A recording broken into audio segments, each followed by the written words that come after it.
भैया मैं पढ़ता तो बहुत हूँ, पर जब एग्जाम का टाइम आता है ना तो मुझे कुछ याद ही नहीं रहता। वही मेरा दोस्त एग्जाम के पहले पढ़ के मुझसे ज्यादा नंबर ले आता है। छोटू, तुमने ढंग से रिवीजन नहीं किया होगा, तुमने बार बार चीजों को अच्छे से देखा नहीं होगा। नहीं भैया, मैंने रिवाइज भी किया था पर फिर भी मेरे नंबर नहीं आए। वेट वेट वेट, क्या आपके साथ भी ऐसा हो रहा है? अगर मैं कहूँ कि इसमें आपकी गलती है ही नहीं तो आपका रिएक्शन क्या होगा? असल में हम जो तरीका अपना रहे हैं ना, उसमें कुछ नहीं बल्कि बहुत सी कमियां हैं। आज मैं आपको कुछ ऐसे प्रैक्टिकल मेथड बताऊंगा जो कि प्रैक्टिकली मैंने अपनी लाइफ में अप्लाई करके एग्जाम्स फोड़ डाले थे। तो चलिए शुरुआत करते हैं इस वीडियो की। तो आज की इस मॉडर्न जनरेशन में सबसे बड़ी गलती जो बच्चे करते हैं वो ये है कि वो अपने लेक्चर आवर को अपने स्टडी आवर में काउंट कर लेते हैं। कहने का मतलब ये है कि वो 8-8 घंटे तक लेक्चर ही देखते हैं और सोचते हैं कि मैंने आज दिन भर पढ़ाई की। नहीं नहीं नहीं, इस गलत फहमी में बिल्कुल मत रहना। एक रिसर्च के मुताबिक हम जितना टाइम अपने स्क्रीन को देते हैं उतना ज्यादा हमारा माइंड कामचोर बनता है, और इस बात से तो आप भी एग्री करोगे। विश्वास नहीं है तो जाओ एक बुक उठाकर एक कंप्लीट चैप्टर पढ़ने की कोशिश करो। जब आप ऐसा करोगे तो आप देखोगे कि हमारा माइंड इधर उधर भटक रहा है, जिससे आप एक चैप्टर क्या एक पैराग्राफ को समझने में ही काफी ज्यादा टाइम लगा दोगे।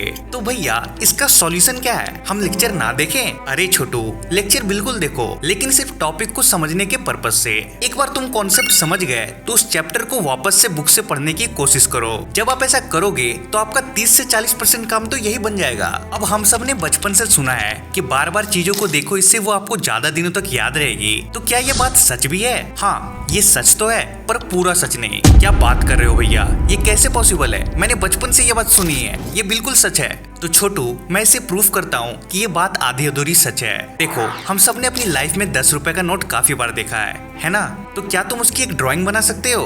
हाँ, अब 10 रुपए लिखकर गांधी जी मत बना देना, मैं प्रॉपर ड्राइंग की बात कर रहा हूँ। क्यों, पड़ गए ना चक्कर में? तो ये बात याद रखना कि बार बार चीजों को देखने से वो याद नहीं होगा। तो भैया इसका सॉल्यूशन क्या है? तो देखो, जब आप किसी चैप्टर को किताब से पढ़ो और वो आपको अच्छे से समझ आ जाए तो किताब बंद करो और अपनी आंखें बंद करके उस चीज को रिकॉल यानी कि याद करने की कोशिश करो। जब आप ऐसा करोगे तो कुछ पॉइंट्स होंगे जो आपको याद नहीं आ रहे होंगे, और ये वही पॉइंट्स है जो आप एग्जाम में भूलते हो।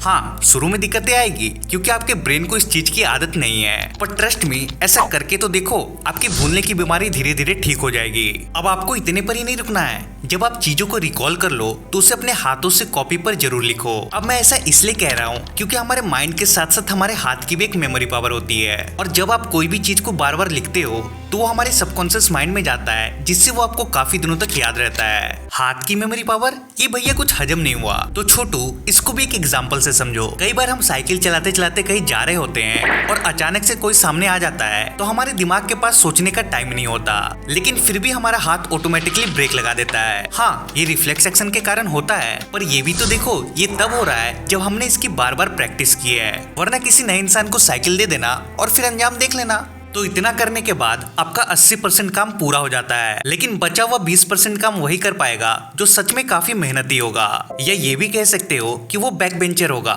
ऐसा इसलिए क्योंकि ये बचा हुआ 20% काम हम एग्जाम के पहले करने वाले हैं। इस बचे हुए 20% काम में 3 चीजें आती है: what to do, when to do and how to do. अब पढ़ते पढ़ते इतना तो अंदाजा आपको लग ही जाएगा कि कौन सा टॉपिक ज्यादा इंपॉर्टेंट है, और अगर समझ ना आए तो पढ़ते वक्त प्रीवियस ईयर क्वेश्चन को एनालाइज जरूर कर लेना, और इसमें दिक्कत आए तो मुझे कमेंट सेक्शन में बताना, मैं इस पे सेपरेट वीडियो जरूर लाऊंगा। Okay, coming back to the topic. उन टॉपिक को एग्जाम से पहले ज्यादा इंपॉर्टेंस देना जिसका वेटेज ज्यादा हो और जो एग्जाम में फ्रीक्वेंटली पूछे जा रहे हो। हाउ टू डू का सबसे बेस्ट मेथड ये है कि एक डायरी लेना और इस तरह से कॉलम बनाना, और यहाँ पे टॉपिक लिखना, उसके बाद स्टेटस लिखना, और फिर R1, R2, R3, R4, R5, R6 और R7। जैसे मैं मैथ्स के टॉपिक मान लेता हूँ और सपोज करो ट्रिग्नोमेट्री मैंने कंप्लीट कर लिया, तो स्टेटस के सामने टिक लगा देना और अगले टॉपिक में चले जाना।